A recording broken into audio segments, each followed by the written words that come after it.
Magandang gabi po sa inyong lahat.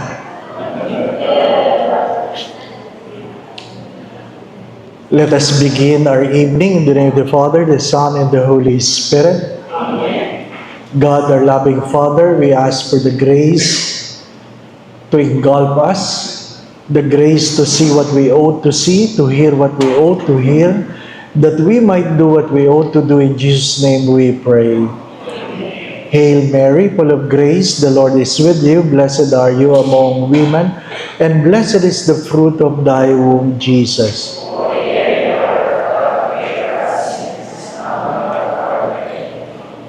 Mary, seat of wisdom, in the name of the Father, the Son, and the Holy Spirit. Advent na naman. Ano po? First, I would like you to remember that Advent is much bigger than Christmas. Advent is much bigger than Christmas.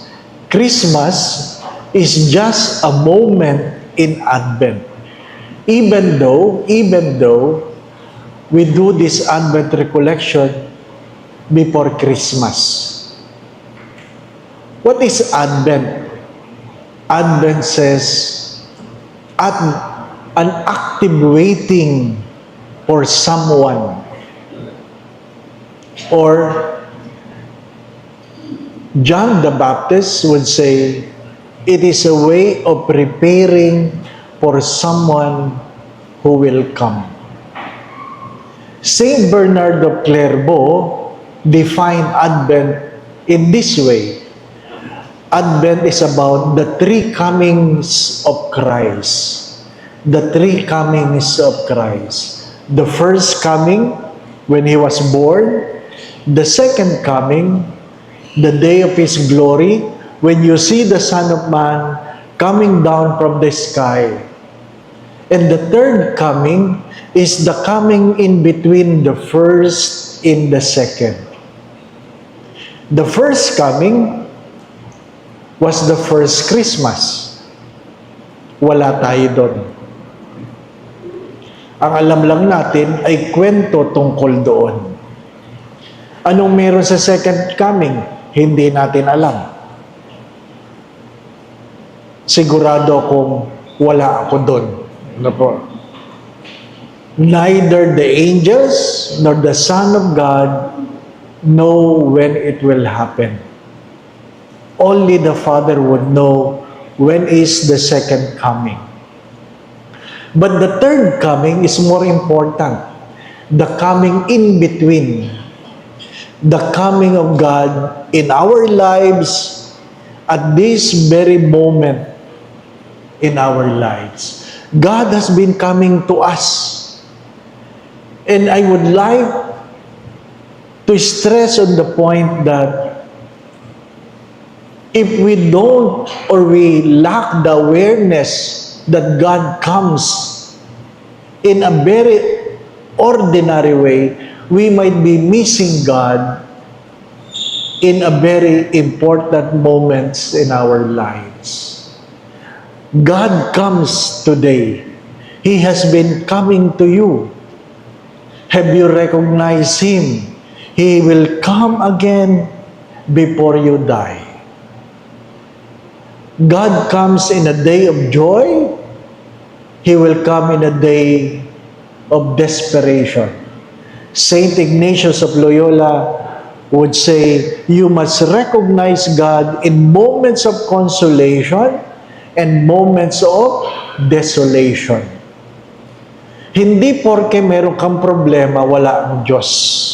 Hindi porke may sakit ka, wala ang Diyos. Hindi porke nahihirapan ka, wala ang Diyos. Hindi porke parang hindi naririnig ang iyong mga panalangin, wala ang Diyos. Anong sabi nila? Ang teacher ay tahimik kapag may exam. So kung may exam ka, parang wala ang Diyos. Pero wag kang mandadaya kasi kita ka ng Diyos. Kasi feeling mo pag hindi nakatingin ng teacher, mandadaya ka. moments like those. And it's good, my brothers and sisters, as we mature, hopefully, not just growing old, we are able to recognize Christ in every moment. Ano sabi ng mga santo? Finding Christ in all things. Finding Christ in all things. Ano sabi ni C.S. Lewis na paborito ko? Joys are the whispers of God, pains are the shouts of God. So in your joy, God visits you, and in your pain, God visits you. The only thing we need is to recognize. And it is important that you are prepared so that you will be able to recognize. Kasi kung alam mong darating, handa ka. Pero kung alam mong hindi darating, hindi ka maghahanda. Nakikilala mo ba ang Diyos? Again, Christmas is just a moment in Advent. Advent is much bigger than Christmas. Now, recently I was invited to facilitate in the Advent recollection of the clergy of Manila, and I would like to use the same example. And what is that? The difference between perception and perspective. Perception and perspective. What is perception? The way we look at life, the way we see life based on our experiences. Imagine this. Nakatayo ka, mayroong number 6 sa harap mo. Can you imagine that? In front of you, there's a number 6. And it's clear to you that is number 6. And somebody in front of you, looking at the number 6 you see would say, no, that is number 9. That is number 9. Tama ba siya o mali? Tama. Diba? The perception is, what I'm seeing is number 6. Sasabihin niya, hindi, 9. Hindi 6. 9. Di po ba, no? Paano magkakaroon ng validated perception, or we call it perspective? You try to move from your place and go to his place and say, ay, 9 na. You have to leave your own perception to understand others. And what is the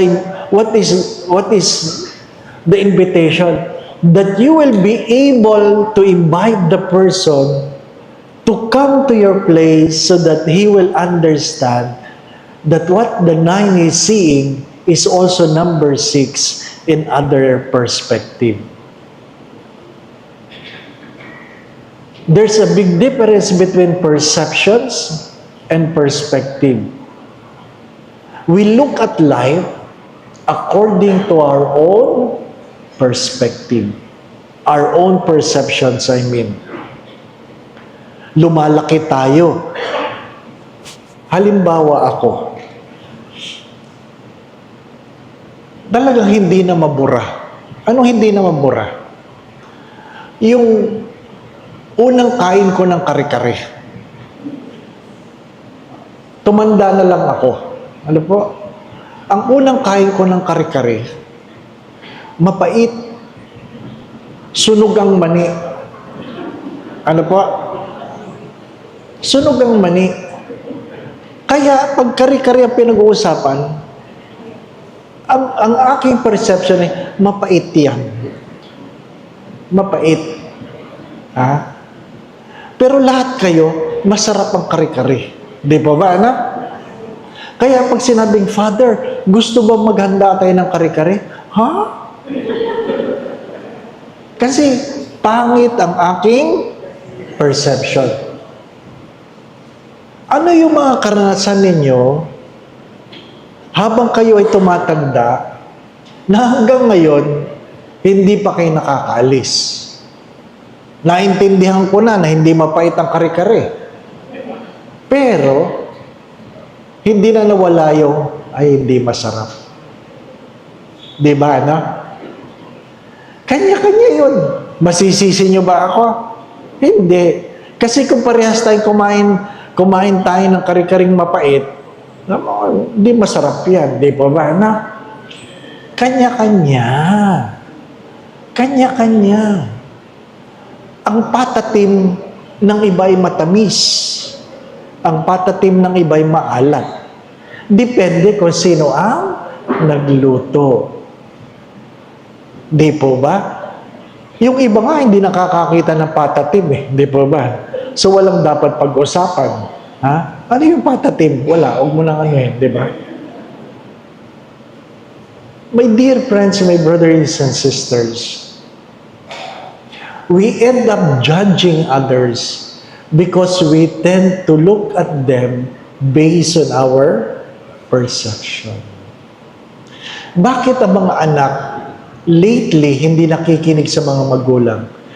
Because parents tend to insist in their own perception and fail to walk away from their position and try to see the world according to their children's perception.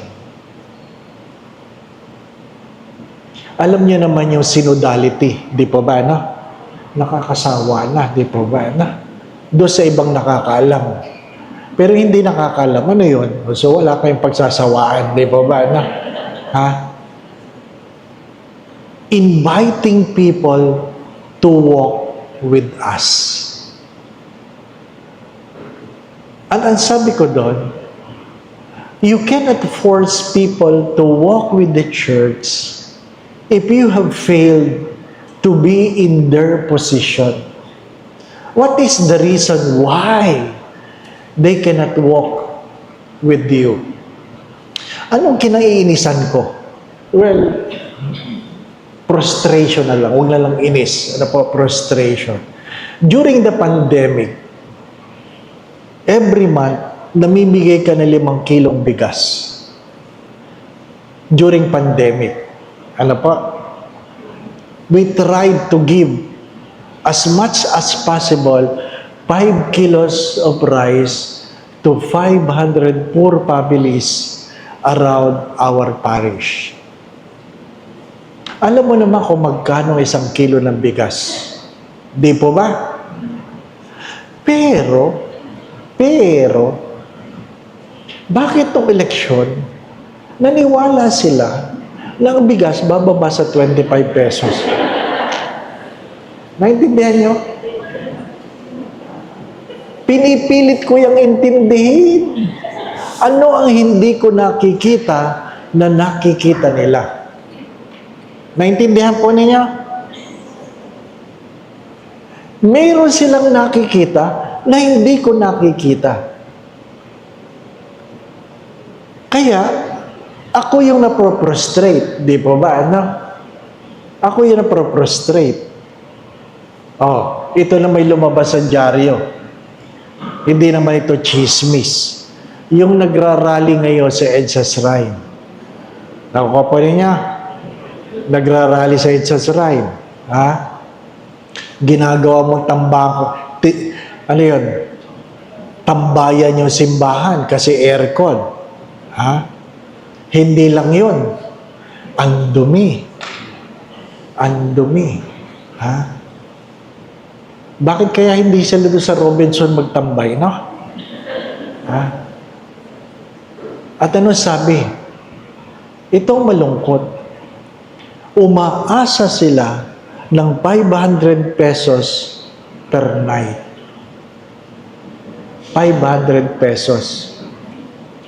Pero, ito na naman ang pero. Ang tinatanggap lang nila ay 200. Nasaan yung 300? Wala sa akin.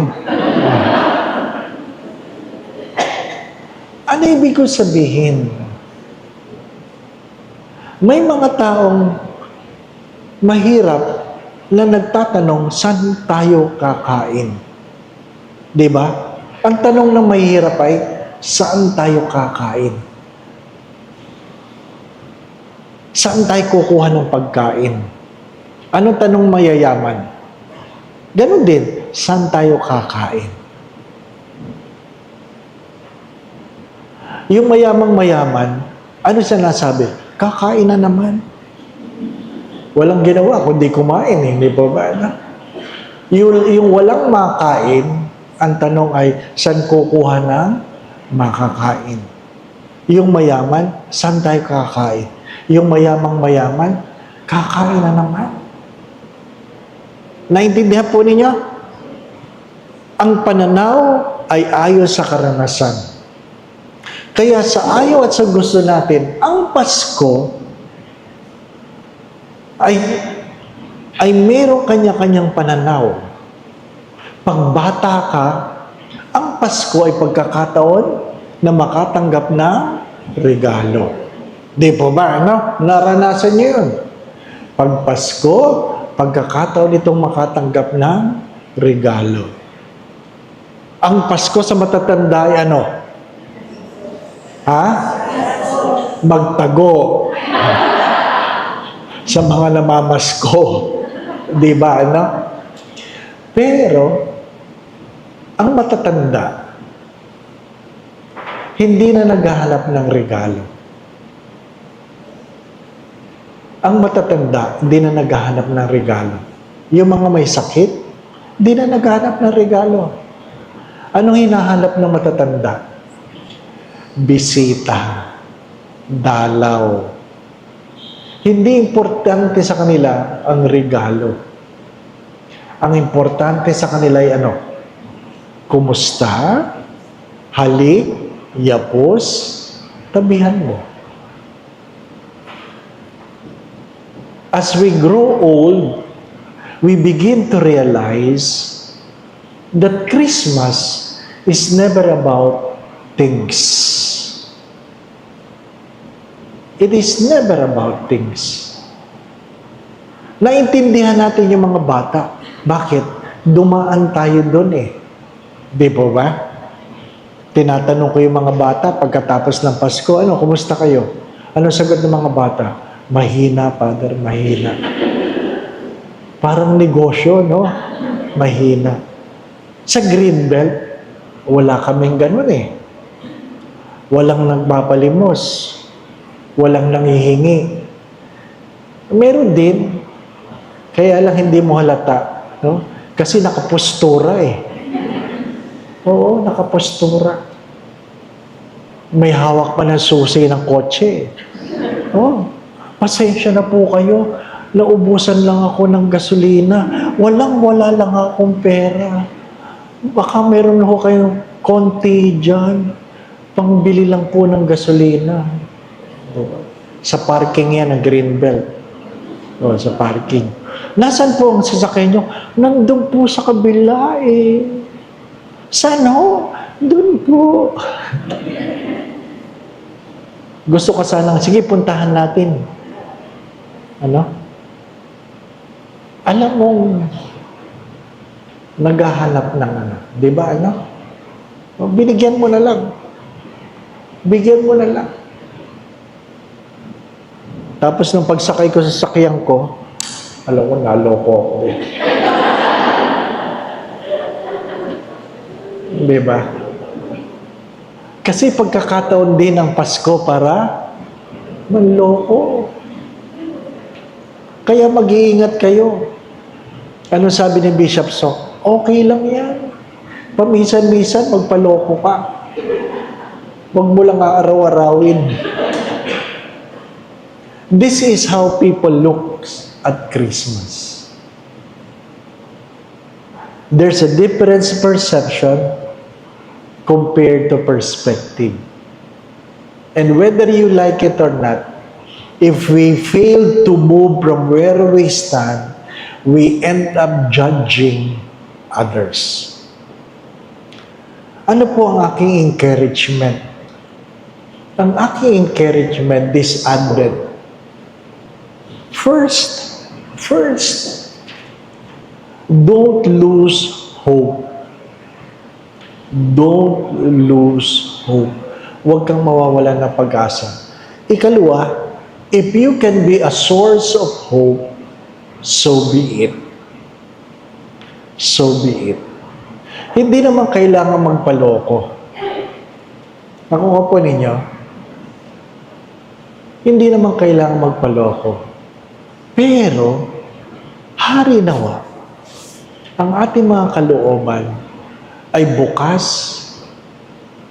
hindi para maghusga, kundi makita natin ang kanilang pinanggagalingan at maimbitahan sila na tumayo sa ating kinatatayuan. Sabi ko nga sa mga pari, yung ating pag-aayos ng simbahan ay isang pagpapahayag kung anong mahalaga sa atin. Halimbawa, kung mas malaki ang Christmas tree kaysa sa nativity scene, alam mong mas mahalaga sa iyong Christmas tree kumpara sa tunay na kwento ng Pasko. Di po ba, no? Pero hindi mo masisisi si Father. Bakit? Ito yung pagkakataon na nagbebenta kami ng parol para kumita ang simbahan. Ako po ninyo, kahit naman sa Greenbelt, meron kaming Stars of Grace. Para saan? Para sa mga parokya, institusyon na tinutulungan namin sa aming Love a Parish program. Para hindi naman palaging puro second collection. In Greenbelt, meron kami tinutulungan 478 poor parishes. That amounts to 1.1 million a month. Ano po? Kaya nung na-assign ako sa Greenbelt, may stroke ako eh. 1.1 million a month. Ako ko pa ninyo. Dahil yun ang apostolado ng Greenbelt. Well, sabi ko nga, iraraos ito at makakaraos din naman. Gusto mo tumigil pero mayroong umaasa sa iyo. Kaya nga anong palagi ko sinasabi, nagbibigay tayo hindi dahil meron tayong sobra, kundi alam natin ang pakiramdam na walang-wala. That is a perspective. That is a perspective. Naintindihan mo, nagsimula ka doon sa pagkaintindi ng pakiramdam ng walang-wala. Anong problema namin? Yung mga mall chapels, Landmark, SM, Greenbelt, Mega Mall. Anong problema namin? Pag Pasko, lahat ng simbang gabi may nagkakaroling. As if, di ba ano? As if, na hindi naman yung nagsisimba ngayon, iba na magsisimba bukas.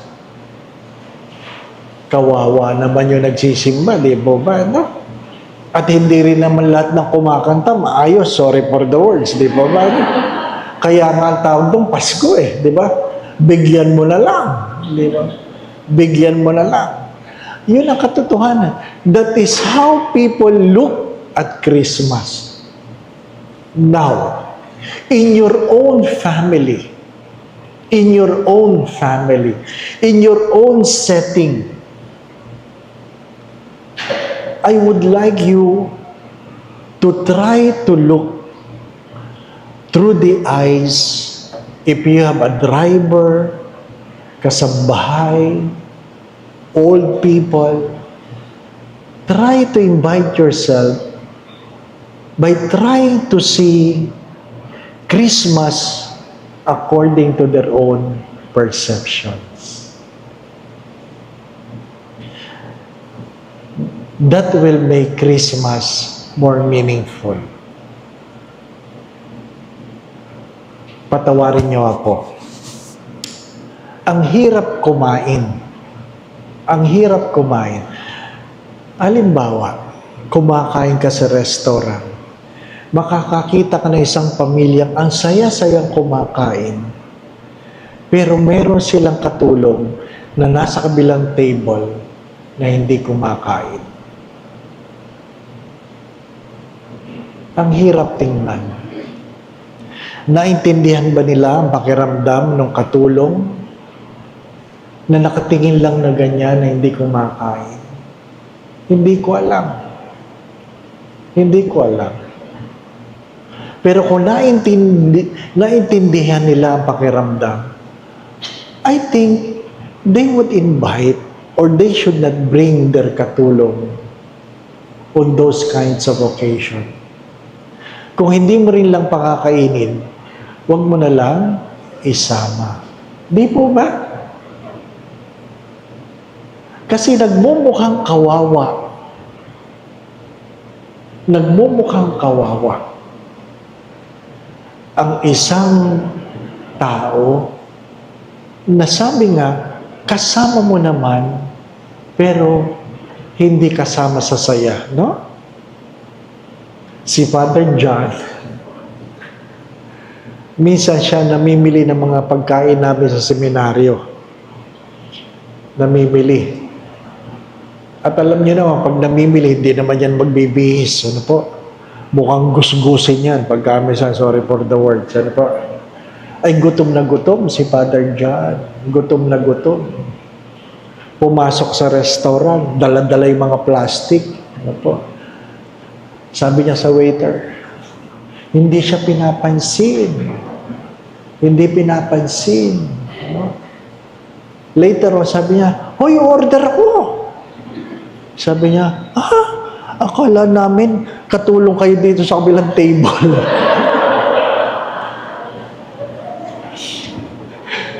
Sabi ko sa kanya, kasi naman eh. Di ba? Mag-ayos ka naman ng konti. Ano po? Sabi, mamimili lang ako, mag-aayos pa ako. Bakit? Yan ang perspective. Or yan ang perception ng ibang tao, no? Christmas can be different for you, with you and other people, if we try to put our feet in the shoes of the others. Again, Christmas is just a moment in Advent. Advent is much bigger than Christmas. You have to understand that every person has its own perception with regard to Christmas. I have said examples, and perhaps it's good when you go home, look at your own family. Look at the people you are with and try to understand their own perception so that this Christmas will be more meaningful not only to them but also to you. Third,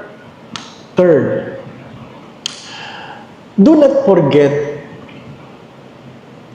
that when we talk about Advent as preparing, because you cannot wait about and talk about the first coming when He already came. Ano pang aantayin mo kung dumating na? Wala na, hindi po ba, no? Ang meron lang tayo presumption, di ba? Or, ano gagawin natin? Gawin nating Pilipino ang nativity scene. Instead na tupa, kambing. Instead na baka, kalabaw. Di po ba, ano?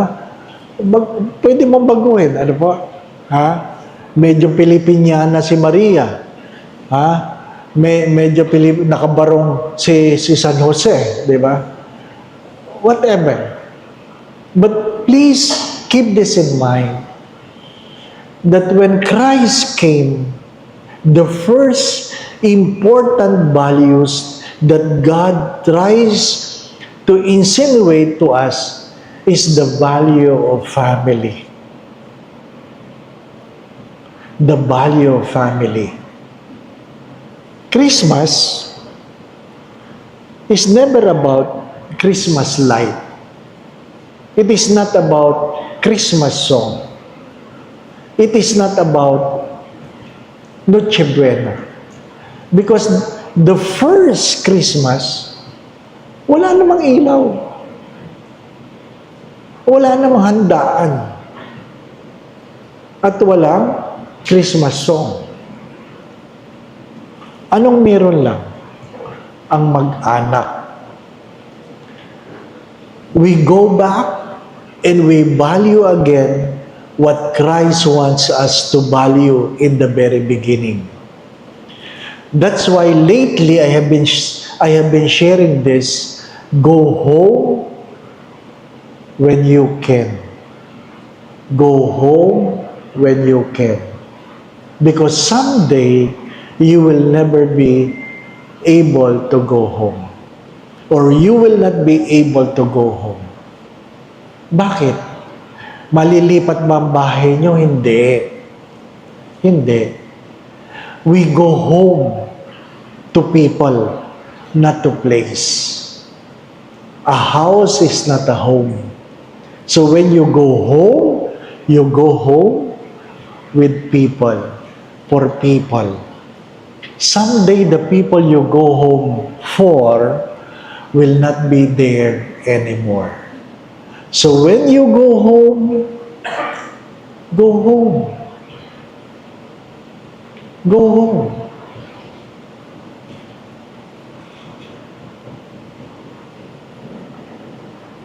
Kamakailan lang nilibing yung matagal kong pinagdadasal. Ano po? Palagi nilang in and out sa hospital. I do not know how much they have incurred in terms of medical expenses. Hindi ko alam. But I'm sure napakalaki. Napakalaki. Ngayon, na pumanaw na, tapos na, wala nang gastusin sa hospital, pero yung sakit, nandun pa rin. Bakit?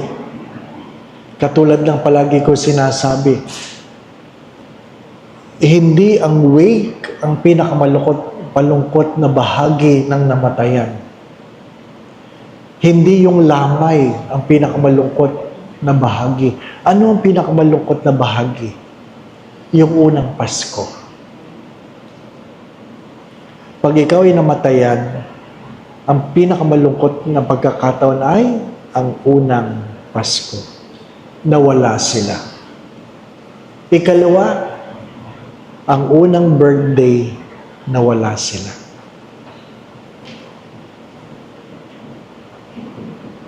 I would confess, 14 years nang namatay si Papa.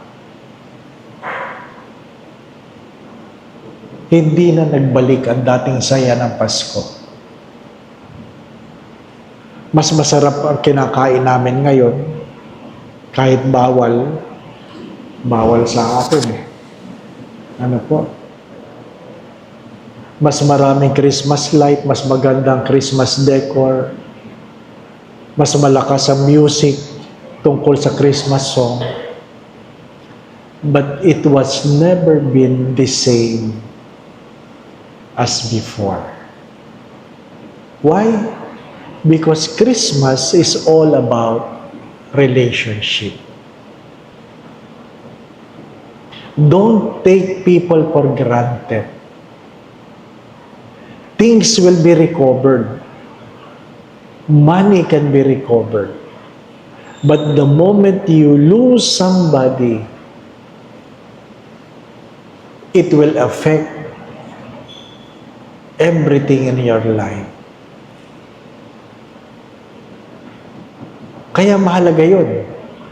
Again, wag mo lang titingnan ng Pasko, ang Adbyento na Pasko, magkaroon ka na panibagong pananaw. Pangatlo ay, ang mahalaga sa Pasko ay relasyon. Hindi 13 month. Yung 13 month, mahalaga lang yan sa may pasok. Mahalaga lang yan sa may trabaho. Pag wala ka ng trabaho, wala ng 13 month. Di ba? Wala ng bonus. Nag-aantay ka na lang maabutan ng may bonus. Kaya magtatanong ka doon sa may trabaho, may bonus na? Pag sinabi niya, oo, hindi ka inaabutan. Wala kang bonus, siya lang. Hindi ba ba na? Relationship gives meaning to Christmas. Bakit ko po ito sinasabi? After the stroke, a lot of things change. After the stroke, a wider perception came to me. After the stroke, I begin to realize that people really grow old, become weak, sick, eventually dies. Ano sinasabi ko? If you have 100 problems, hopefully wala. With all the many problems you have, the moment you get sick, all your problems will be gone. And it will become one. Your health. Health becomes a problem. You begin to realize all the things that you have been worrying are not worth worrying. Because the moment you die, it's the end of everything. If you will not take care of your health, whatever money, whatever resources, whatever joys, whatever problems you have, they are all nothing. Nung nakahiga ako na walang pakiramdam, isipin mo 2 years ago na yon, nakahiga ka at wala kang pakiramdam, hindi mo magalaw ang iyong katawan. It dawned on me, the question, what will happen if I survive but being a vegetable?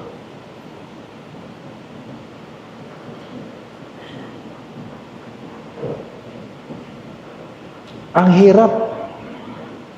Now I begin to understand the frustration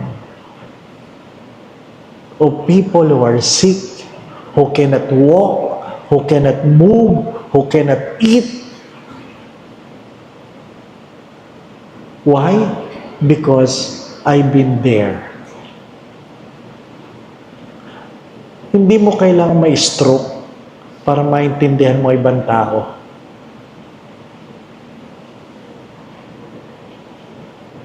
Maiksi lang ang buhay. Maiksi lang.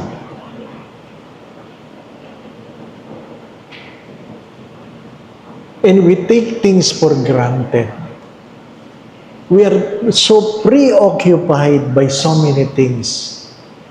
Ang daming sale pagka Pasko na gusto mong bilhin lahat, na hindi mo tinatanong, kakailanganin ko ba ito? Di ba? Kasi pag meron kang pambili, pag nakita mo sale, talagang, hoy, sale. Di ba? Parang gusto mong pasukin lahat. Ano pa? Na hindi mo man lamang tinatanong, kailangan ko ba ito? Yung mga kasama ko nga sa pilgrimage ang daming mga binibiling rosaryo na hindi naman nagdadasal. Ang aking ang gustong itanong, na ipamigay nyo na ba? Kung hindi nyo pa napapamigay, ang laki ng kasalanan ninyo. Hoarding yun, hoarding. Father, ano magandang rosaryo? Ito ba o ito? Ito o ito? Sabi ko, kanino mo ibibigay? Akin. Yung lahat. Ano yan? 5 rosaryo sa isang kamay? Di ba? Ano? Hopefully, as we grow older, because the beginning of Advent, today, Advent, the first day of Advent, is the end of another year. Mayroong simula kasi mayroong tinapos. Walang magiging simula kung walang tatapusin. Meron tayong simula ngayon. Anong ibig ko sabihin, mga minamahal mga kapatid? There's a book entitled The Principle of Essentialism. If you open your closet, and if you're honest to yourself and you look at your closet, what is the most essential things in your closet?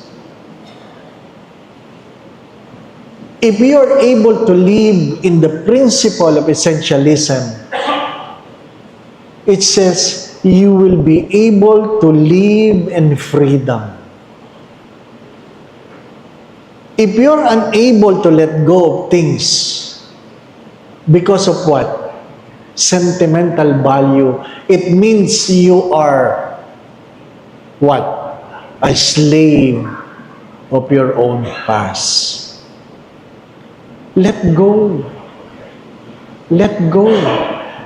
I invite you this Advent to let go of the things that are not essential in your life. Why do we hoard things? Why do we hoard things? Because we tend to feel secure when we have a lot of things. That's false security.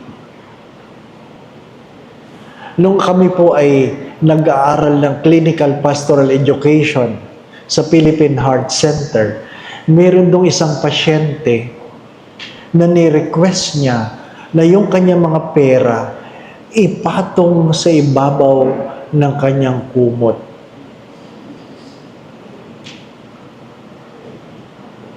So, wala pa namang 1,000 nun, pag tigwa 100 lang eh. So, pero kita ko, ang dami niyang pera nakapatong sa kumot. Pero bawal pumasok. Baka manguha kami, di ba ba? Pero tinitingnan ko siya from afar. Anong meron? Anong security ang binibigay ng pera sa kanya? Di ba? Ano? Kanya yun. Pero kayo, anong meron kayo? Sapatos? Bag? Di ba, no? Anong meron kayo? Anong klaseng security ang binibigay niyan sa iyo?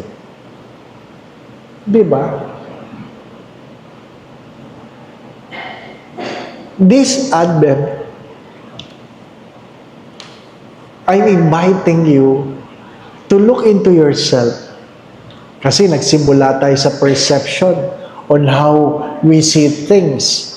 And we invite people to see what we see, and we invite ourselves to see what they're seeing so that we will have a validated perception to make it a perspective. Now, I'm inviting you to look into yourself deeper this Christmas, this Advent. Because as the book says, if you're unable to let go of things that are not essential, then you continue to burden yourselves of things that not necessary. Baka nadadagdagan lang ang gastos, nadadagdagan lang ang pagod, kasi hindi naman talaga kailangan. Nagsisikip lang ang cabinet, nagsisikip lang ang kwarto, dahil hindi naman kailangan. Di po ba, ano? Alam ko mahirap ito sa mga babae. Nabawasan ang laman ng bag.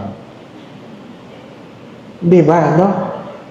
If you really look at your bag, yan bang lahat ng laman yan kailangan dalhin? Tabi ha, tabi. Wala akong bag eh. Ano po? Di ba? Mas nakakatakot kung yung lalaki ang may bag. Di po ba? Ano? Ha?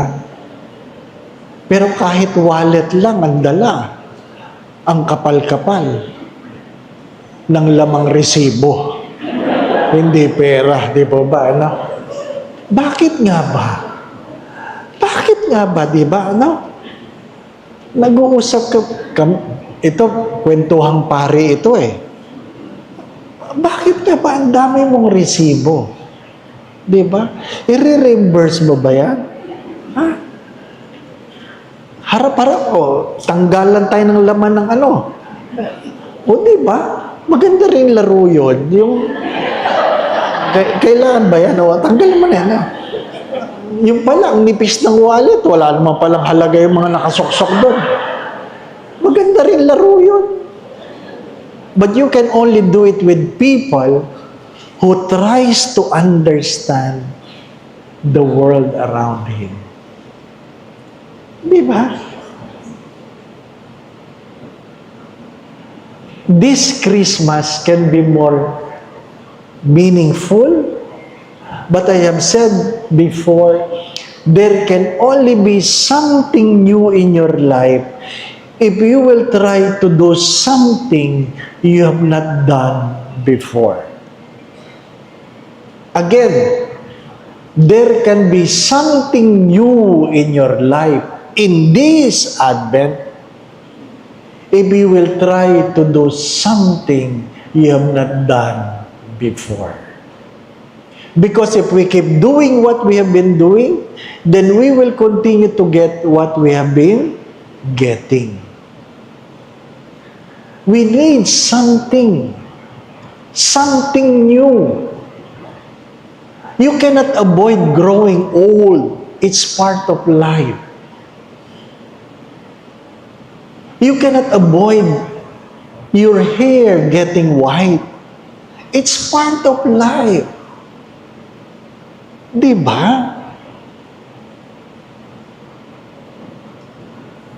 Meron kaming pari dati na nakapiloka. Nakapiloka. Ano po?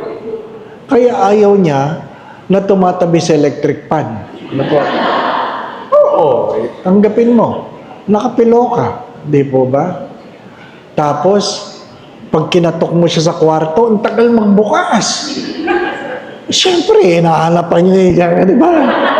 Ay, hindi naman namin alam na hindi pala tunay yun. Di po ba? Ano? At pag naliligo, paglabas niya, siya lang yung palagi may nakapatong dito, na tuwalya. Ano? Sabi, ano yan, tinutuyo mo? Di ba? Ano? Eh, hindi mo naman alam na wala na palang buhok. Di ba? Ano?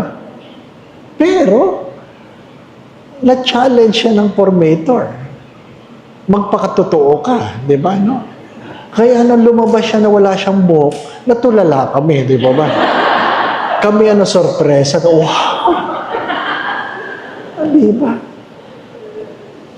Malaya ka ngayon. Sinong malaya? Malaya siya. Malaya siya, di ba, no? Mga minamahal na mga kapatid, there is so much that God would like to free us from. Stop being too intellectual about Advent and Christmas. I guess as we grow old, as I grow old, I think we need to already accept that we are in the sunset of our lives. The more we let go, the freer we become. The less we are concerned with what people will say, the happier we will be. Kasi masyado tayong takot na takot kung ano sasabihin ng ibang tao. No? Hayaan nyo sila. I learned what people are saying about us is really not about us. It's really about them. What people are saying about us is not really about us, but about them.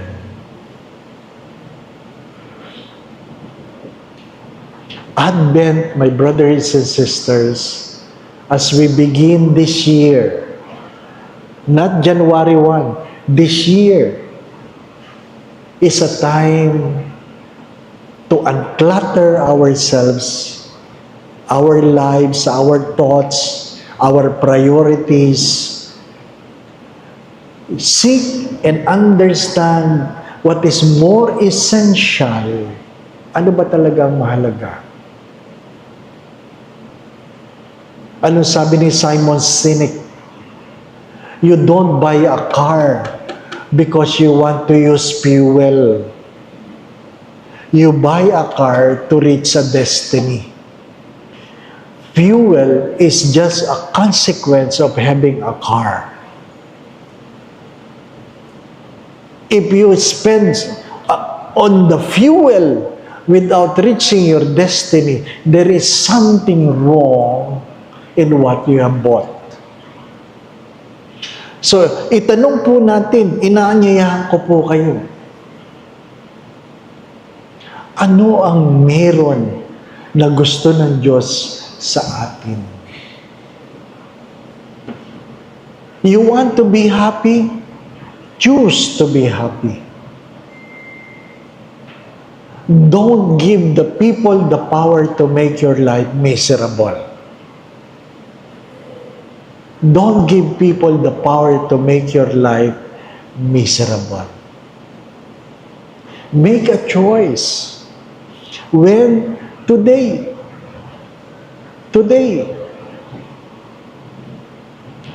Kung ayaw nilang sumama, huwag kang malungkot. Kung hindi ka makakasama, huwag kang malungkot. Kasi, pag namatay ka naman, wala ka rin naman kasama. May sasama ba? Wala. Nung ako'y nakahiga, ako lang naman ang nagsasabing, aray. Lahat na nakapaligid sa akin, wala. Alam kong mahal nila ako, pero ako lang ang may stroke. Naku po ninyo, ako lang ang walang pakiramdam. Diba? At kung natuluyan ako, ako lang. Kahit gaano kakamahal ng tao, learn to accept the fact that you are born alone, then live your life alone. Hindi ko sinasabing wala kang pakialam. But because you are born that way, God has blessed you with enough reason to be happy, to be strong. And please do not forget this. We are not here to spare ourselves from suffering. Suffering is part of life. As St. Paul have said, suffering produces perseverance or endurance. Endurance produces character. Character produces hope. Let me repeat that. Suffering produces endurance or perseverance. Perseverance produces character. Character produces hope. We are not called to avoid suffering. Suffering is part of life for those who want to be something different. Children are weak because they don't want to suffer. Children are weak because they don't want to suffer. Why they don't want to suffer? Because their parents are overprotective. Kawawa naman, kawawa naman. Pag nadapa, ay, ay. Pag nagalusan, ay, ay. Di ba? Bahagi ng buhay. Kaya yung matatanda nun, tama sila eh. Pag nadapa ang anak, tinitingnan lang. O, bangon, kaya mo yan, sige. May sugat? Yan, tingnan mo. Ganun lang, di ba, no? Ngayon, oy, oy, oy. Kaya kahit hindi masyadong masakit, di ba? Kasi, merong naawa, no? Di ba?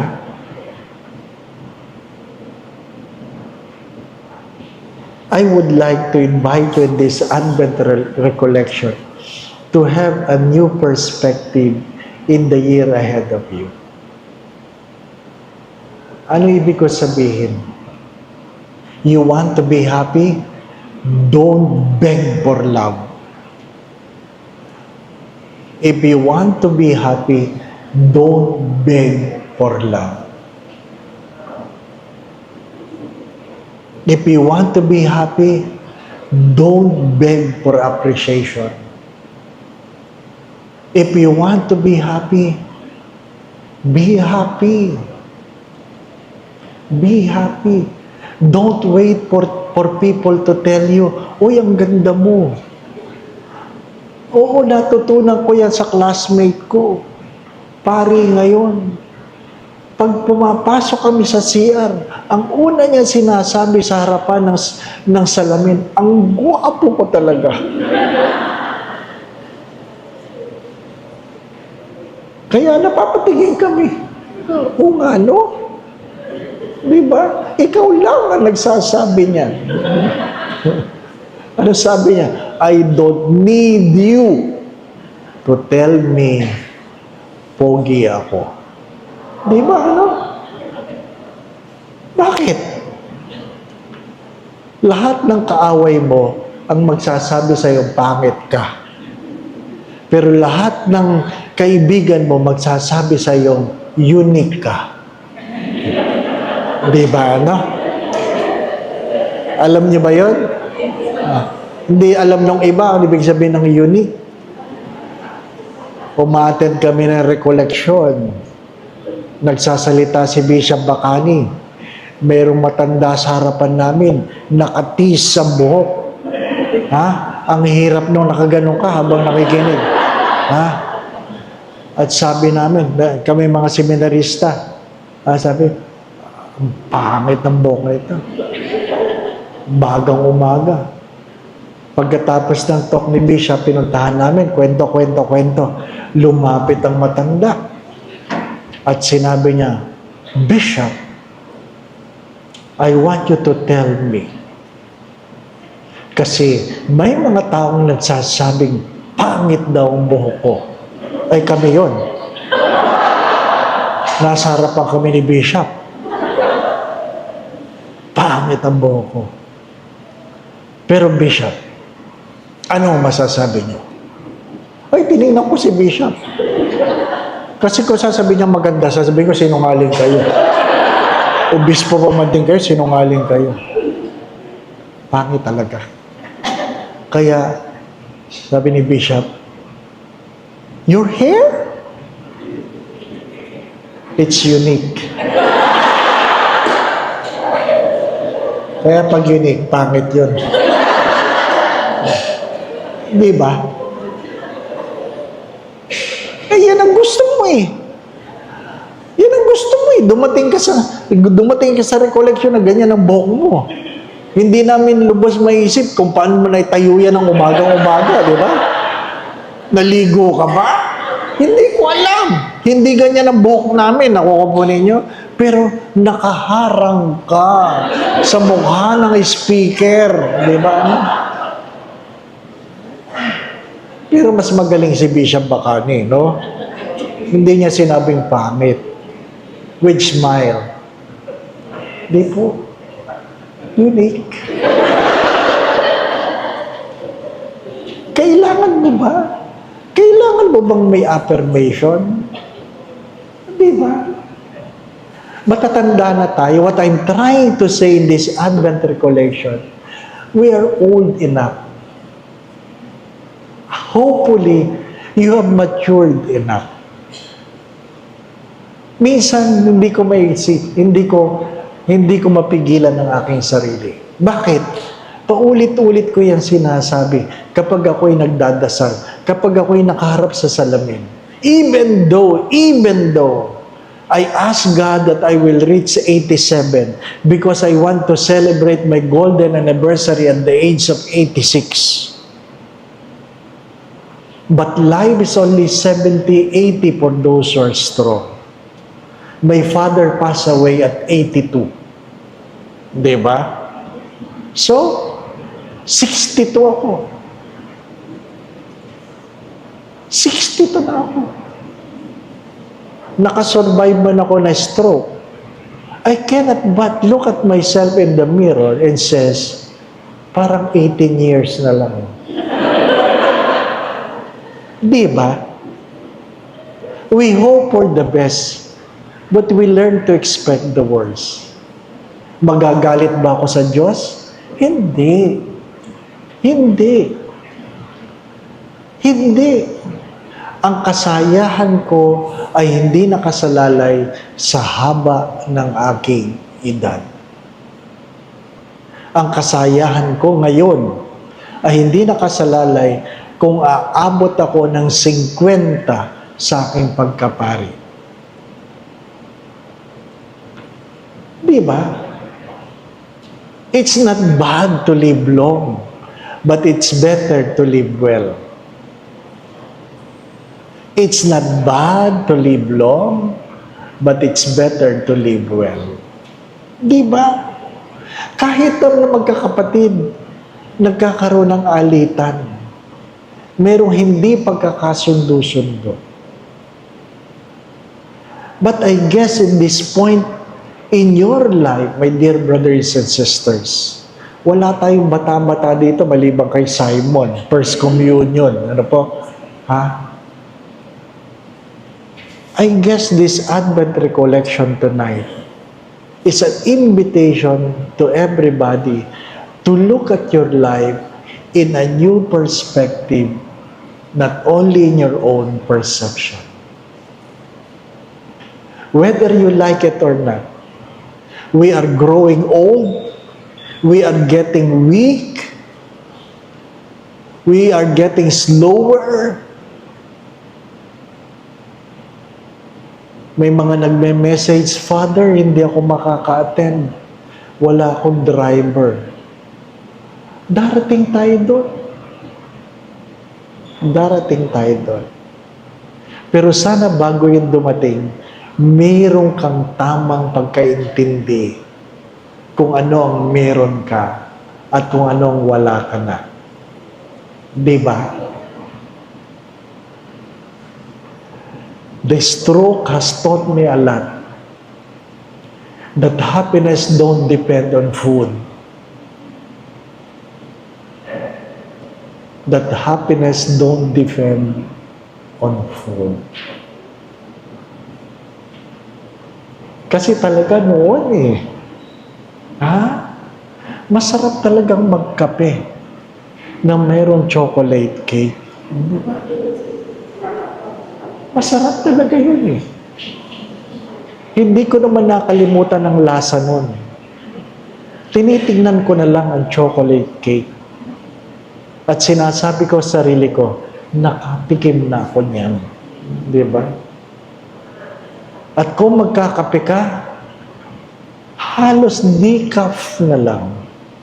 Decaf. Di ba? Hindi na pwedeng demag. Decaf na lang. Kasi dati magmag ang kape ko eh. Ha? Decaf na lang. Ganon talaga ang buhay.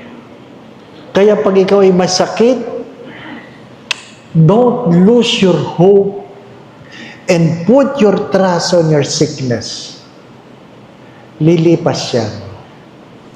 The more you think of your sickness, the more you empower your sickness to consume you.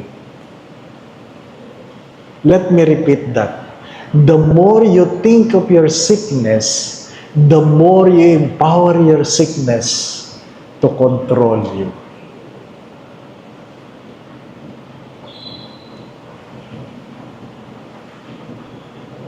Again, Christmas is just a moment in Advent. Advent is much bigger than Christmas. Regardless of the age, we'll see things according to our own perceptions, not really according to our perspective. Perception is based on how we experience life. Fourth, this Advent can be different. Focus on people, not on things. Try to be in the shoes of the other people, especially in your own home. Home is not about house. Home is about people. So go home. And the first person you need to go home is yourself. The first person that you need to go home is yourself. Accept that we are not getting younger, we grow old, and hopefully we learn to focus on what is essential so that we can unclutter our lives. Don't beg for love, don't beg for affirmation, because you can be happy by deciding to be happy. And lastly, Christmas is nothing without the resurrection. Take note, regardless how beautiful is the nativity scene, without the resurrection, without the Good Friday incident, Christmas is meaningless. What gives meaning in our faith is the Easter Sunday. Don't separate the creed from the cross. Don't separate the swaddling clothes and the cloth that the soldier gambled during the crucifixion.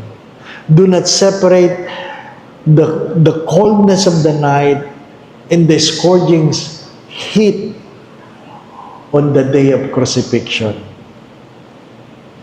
There's a time to be born and a time to die. What's beautiful during the birth? Everybody knows that you have 9 months in the womb. But there is no something like that in death. Wala.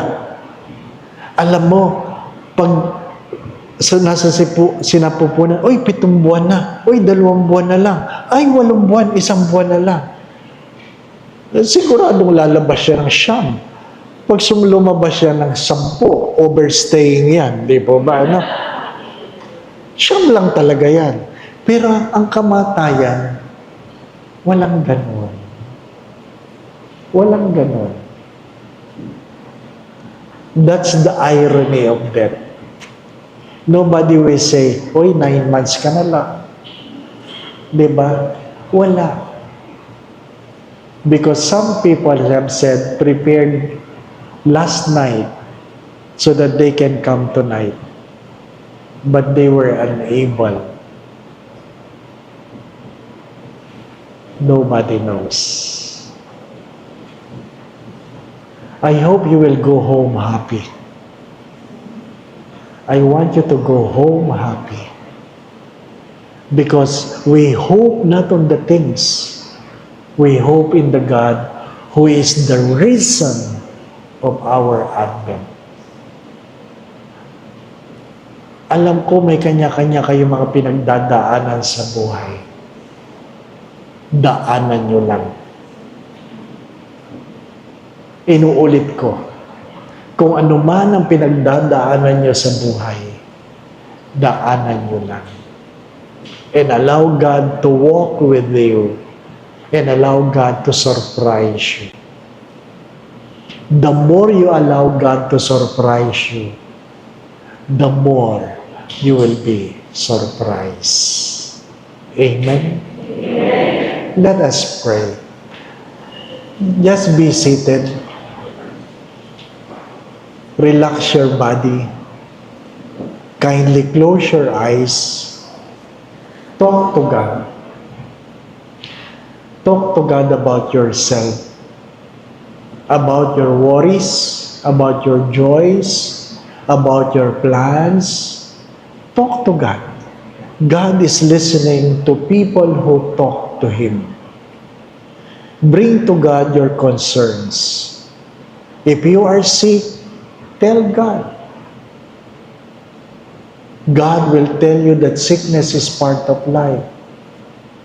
What do you want me to do for you? As God asked Bartimaeus.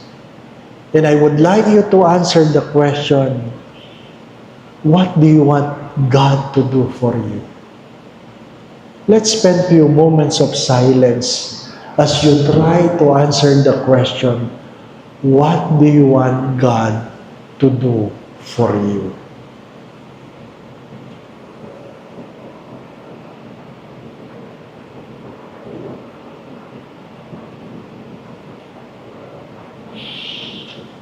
Ama naming mapagmahal, kilala mo ang bawat isa sa amin. Alam mo ang aming mga pagkatao.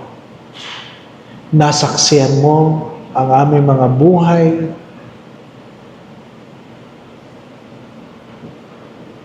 Alam mo ang aming mga pagtawad, pagluha, kahinaan at kalakasan, mga kabiguan at tagumpay. Batid mo, Ama, ang aming mga pangarap, hindi lang para sa aming mga sarili, kundi para sa aming mga mahal sa buhay. Ikaw ang nagdala sa amin dito. Ikaw ang nagbigay ng pagkakataon. Panginoon, nawa po ang aming mga narinig ay manahan sa aming mga puso at mamunga pagdating ng araw. Itinataas namin sa iyo, Panginoon, ang aming mga pagkatakot at pangamba. Dagdagan mo po ang aming pananalig at pananampalataya sa iyo. Itinataas ko po ang bawat isa na may karamdaman. Alam mo ang kanilang mga pinagdadaanan, alam mo ang kanilang mga pagkatakot. Panginoon, bigyan mo sila ng kapayapaan. Dagdagan mo ang kanilang pananampalataya sa iyong kabutihan. Walang imposible sa iyo, Panginoon. Pinalakad mo mga pilay, minulat mo mga mata ng mga bulag, tinigil mo ang dugo na dumadaloy sa isang dalagang matagal nang dinudugo. Panginoon, hipuin mo po ang bawat isa na may karamdaman. Palayain mo sila sa karamdamang ito. Dagdagan mo ang kailang pananampalataya sa iyo.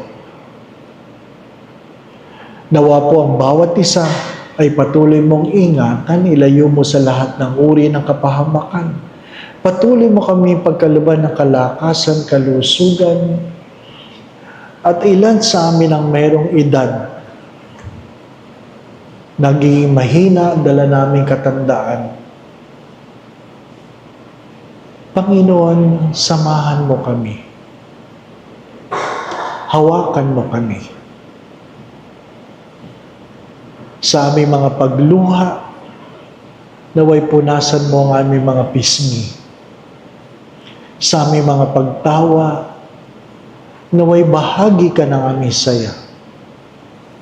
Idinudulog din namin ang aming mga pamilya, ang aming mga kapatid, kamag-anakan, magulang, anak na wala rito. Nawa po'y pagpalain mo rin sila tulad ng pagpapala mo sa amin sa gabing ito. Nawa po ang aming pamilya, saan man naroroon. Nawa po'y pagbuklurin mo kami ng iyong pag-ibig, kapayapaan, pagkakaisa, pagkakasundo-sundo.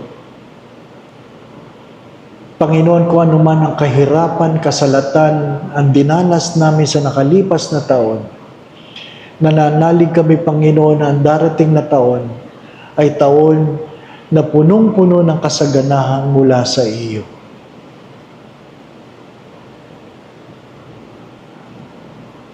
Sa aming pag-uwi, ingatan mo kami, gabayan mo kami, samahan mo kami, naway dalhin namin ang pagpapalang aming natanggap sa bawat tahanan na aming papasukin sa aming pag-uwi. Batid mo ang pagdulog ng bawat isa, kayo na po ang magkaloob, kung ano man ang makabubuti, makababanal para sa lahat. At sa tulong at panalangin mga banal, lalong-lalo na ng mahal na Birhen, gayon din ni San Jose, gayon din ni San Lorenzo de Manila, pagpalain mo po ang bawat isa sa ngalan ng Ama at ng Anak at ng Espiritu Santo. Amen. Hail, Holy Queen, Mother of Mercy, hail our life, our sweetness, and our hope. To you do we cry, poor banished children. To you do we send up our sighs, mourning and weeping in this valley. Turn then, most gracious Advocate, your eyes of mercy towards us. And after this our exile, show unto us the blessed fruit of thy womb, Jesus. O clement, O loving, O sweet Virgin Mary. Pray for us, O Holy Mary, Mother of God. Again, my brothers and sisters, hope in God, because God never fails. Amen. Magandang gabi po sa inyo.